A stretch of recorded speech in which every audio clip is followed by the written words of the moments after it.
Alright, these videos will be pretty boring from now on because my wife is abandoning me to go to sleep.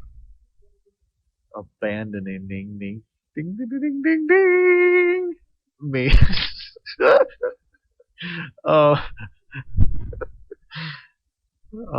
anyway,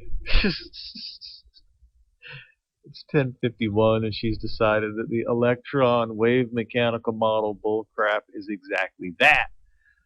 Anyway, so let's just go ahead and talk here. In 1924, the mouse, there it is. In 1924, Louis de Broglie, that's how you say that, proposed that electrons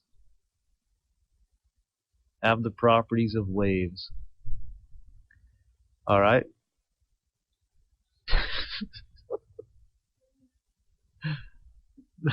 My wife says that sounds fascinating. That is true. Now let me explain. Well, forget it. Just in 24, de Broglie proposed the idea that electrons have the properties of waves. All right, then comes this Werner Heisenberg. He developed his uncertainty. I don't know I missed something in there, but I don't care. His uncertainty principle, which in that video said that you could not know both the location and the momentum. Momentum is a fancy way, it's mass times velocity. We know it's mass, so we could also say location and velocity, or location and speed. Alright, now an example of this actually is if there's a police car and it's using its radar gun. Beautiful car. Alright, it's using its radar gun to measure your speed. Now remember that speed is equal to distance over time. Alright, so here comes the radar gun. It hits, the wave bounces back, and the speed that you're going will return that wave a little bit faster because each time you move towards the wave, you shorten the wavelength that it comes back at the radar. That will tell you the speed of your car.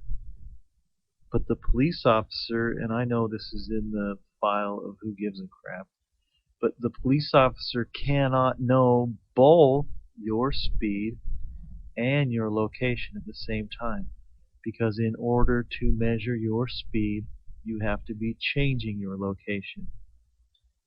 Hopefully you're kind of with me on that.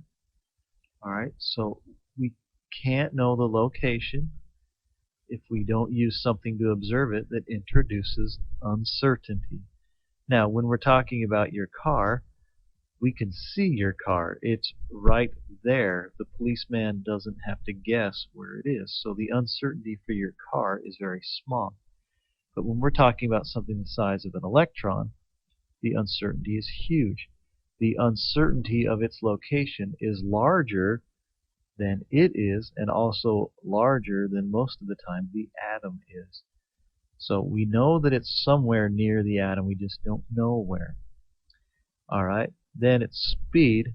In order to measure its speed, we just kind of said the same thing. In order to measure its velocity, we have to change its location to do so. So both those change. Now, another good little example of this is you can't know both of these, speed and location. I want you to think about the piggy bank that you had when you were a kid. It was a pig, and it was made out of ceramics. I'll try and draw a little piggy right here, just for your entertainment purposes. That looks way more like a sheep, but whatever. You put your money in here, and it's a piggy bank that didn't have a little thing at the bottom, so you'd fill it all full of money, and your whole life filling it up, you always had one question. My wife, what was that question? She's asleep. The question is, how much money? The only way to know how much money you have to break the bank. So you can't know exactly how much money you have and have your piggy bank at the same time. That's impossible. We'll continue this later.